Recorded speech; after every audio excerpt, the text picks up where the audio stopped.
দাদা welcome drink হিসাবে ডাবের জল নিয়ে এসছে, এটা বলতে ভুলে গেছিলো, এটাও কিন্তু প্যাকেজের মধ্যে থাকবে তোমাদের। থ্যাংক ইউ দাদা।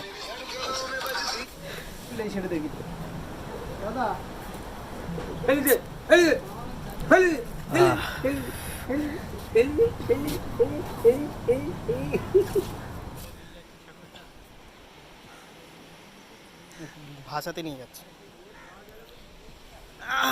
টেন্ট। এখানে আবার একটা ছোট্ট ডুম জ্বলছে, মানে ডুম রয়েছে, জ্বালানো যাবে পরে। তো আমরা টেন্ট ভাড়া নিয়েছি, 900 টাকা পড়েছে, ওরই মধ্যে সব পুরো টোটাল প্যাকেজটা থাকছে। তো টেন্টটা খুব একটা খারাপ না, সমুদ্রের ধারেই একদম একদম গ গ স স শব্দ শোনা যাচ্ছে। 1000 টাকা, মাত্র 100 টাকা বেশি দিলে রুম পাওয়া যাচ্ছিলো, কিন্তু রুমটা নিলাম না। টেন্টে থাকার একটা আলাদাই অনুভূতি, সেই জন্য আমরা টেন্টটাই বেছে নিয়েছি। এসেই আগে জামা প্যান্ট ছেড়ে নিয়েছি। এই এক সমস্যা, যত বেলা গড়াবে জল তত দূরে চলে যাবে। এই যে দুটো বালিশ, চাদর ফাদর রয়েছে, দুটো বালিশ রয়েছে।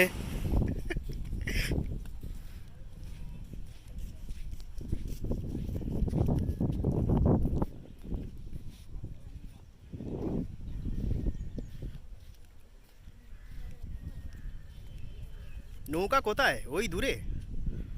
আচ্ছা, ওগুলো ঘোরাবে ওরা, তাই তো?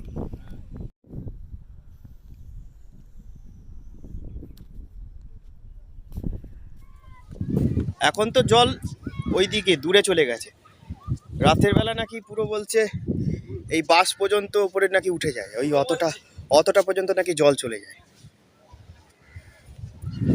আজকেই দেখা যাবে, আজকে তো আমরা আছি, আজকেই দেখা যাবে। ওফ কি লাগছে।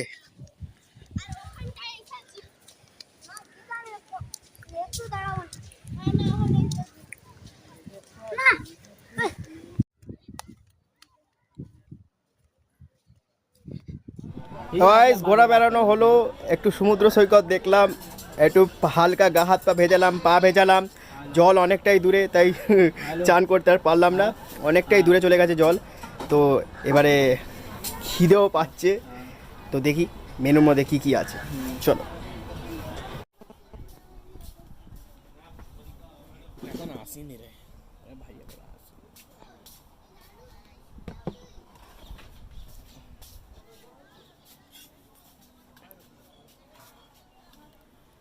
ডাল আছে,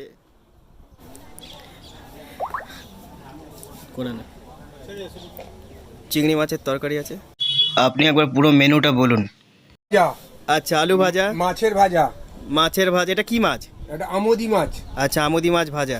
চিংড়ি মাছ দিয়ে ফুলকপি তরকারি, আচ্ছা, এটা চিংড়ি মাছ দিয়ে ফুলকপি তরকারি, হ্যাঁ। আর চিংড়ি মাছের মালাইকারি, চিংড়ি মাছের মালাইকারি, ডাল, ডাল আছে, আর রুইয়ের কারি। আচ্ছা, রুই কারি। দেখো পিসটা দেখো, বুঝেছো, ভালো বড় পিস আছে। এতগুলো খাবার দেখে আর সহ্য হচ্ছে না, তাড়াতাড়ি খেয়ে নিয়ে বলছি খাবারটা কেমন হয়েছে। জিরা কাটি রাইস আছে,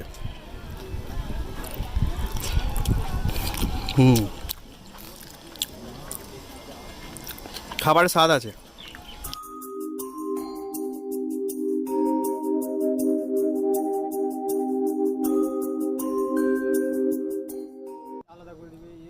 সেটাই, হ্যাঁ। শেষ পাতে আছে চাটনি আর পাঁপড়, টমেটোমের চাটনি।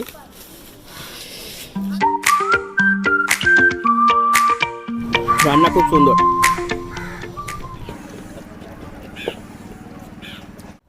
এই খেয়ে এলাম, টেন্টের ভেতরে রয়েছি, দেখতেই পাচ্ছ।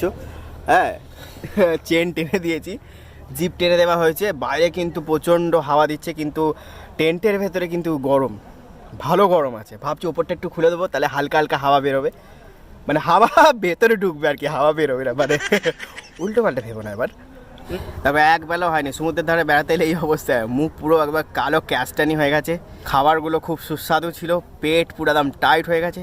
যেহেতু মাছে ভাতে বাঙালি আর এতটা জার্নিং করেও এসেছি, তাই একটুখানি রেস্ট নিয়ে আবার বিকালে আবার ভিডিও করা হবে। দেখতে থাকো, সঙ্গে থাকো। হ্যাঁ, তো বন্ধুরা, অগত্যা ঘুম তো হলো না, মাত্র 1 ঘন্টা ঘুমিয়েছি। আমি আর আমার ভাই বললাম চল একটু ঘুরে আসি বিচ থেকে। সমুদ্রের ধারে চলে এসেছি। এখানে কোথাও জল নেই, হেঁটেই চলেছি। ওইখানেও লোকেরা সব বসে গল্প করছে, আড্ডা মারছে। আকাশটা কি সুন্দর, দেখতেই পাচ্ছ জল কত দূর চলে গেছে। সুন্দর পরিবেশ, দেখো সূর্য ঢলে পড়েছে। এখন বাজে বিকেল 4:30। একদিনের ছুটিতে ঘুরতে আসাই যায়, এখানে কোনো অসুবিধা নেই। যেমন সুন্দর ওয়েদার, তেমন সুন্দর প্রকৃতির দৃশ্য।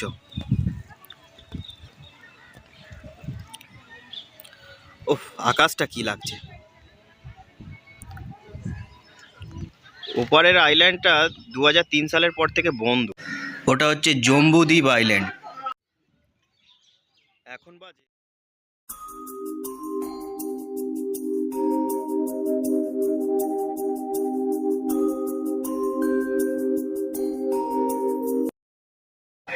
তো বন্ধুরা, তোমরা দেখতে পাচ্ছ বালিয়ারা বিচ ক্যাম্পের এন্ট্রি গেটটা। সন্ধেবেলায় লাইটিং দিয়েছে, কি সুন্দর লাগছে দেখতে, ভালো লাগছে দেখতে খুবই। তো সন্ধেবেলায় চলে এসেছে আমাদের চা আর টোস্ট বিস্কুট, এটাও প্যাকেজের মধ্যেই থাকছে।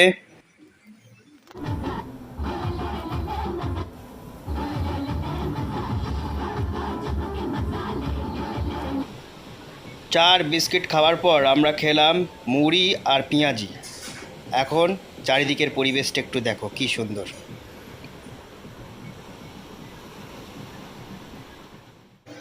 রাতের সুন্দর পরিবেশ, দৃশ্যটা দেখো কি সুন্দর লাগছে, দেখো তোমরা।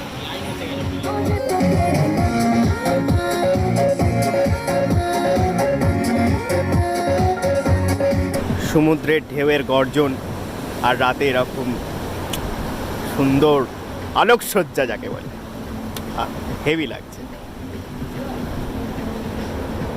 দেখতে পাচ্ছ চারিপাশটা আলো ঝলমলে, দেখতে পাচ্ছ চারিপাশটা পুরো আলো ঝলমলে। পাশে লেগে আছে না? হ্যাঁ, আওয়াজটা শুনতেই পাচ্ছ।